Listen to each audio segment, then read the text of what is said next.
Have you just tried to open up a game or program and something like this showed up? Well, that's called a missing DLL error and sucks, because it won't let you start up your program until we provide the missing DLL file. But don't throw your PC out the window yet, cause we have two ways of fixing it.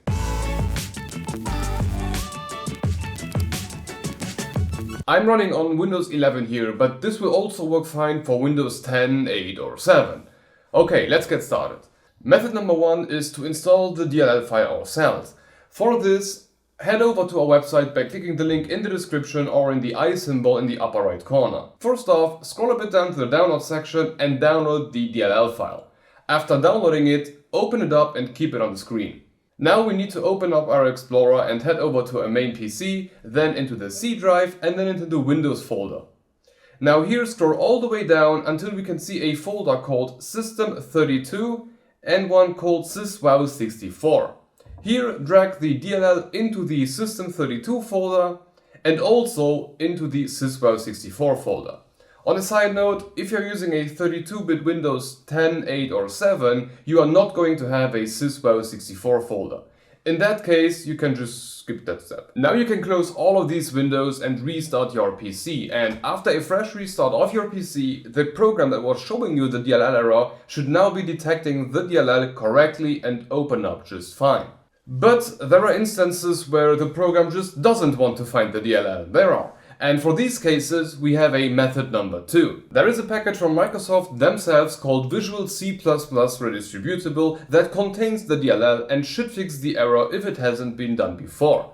So let's go back to our website with the method 2 link in the description or the I symbol in the upper right corner. Here again, scroll all the way down until you see the download section and download the package according to your Windows. If you are running Windows 11, it's 64-bit no matter what. If you're running something older like Windows 10, 8 or 7, you need to know if you are running a 32 or a 64-bit version. To find it out, simply open up your Start menu and search for System with the subcategory Control Panel. Once opened, we can find the bit amount in the same line as System type.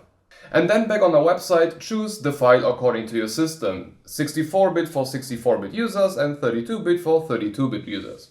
Once downloaded, open the installer, check the mark saying I agree, click on install and just wait until the installation is finished. Once everything is done, just like before, restart your PC and the program should start up just fine and you can do whatever you want it to do.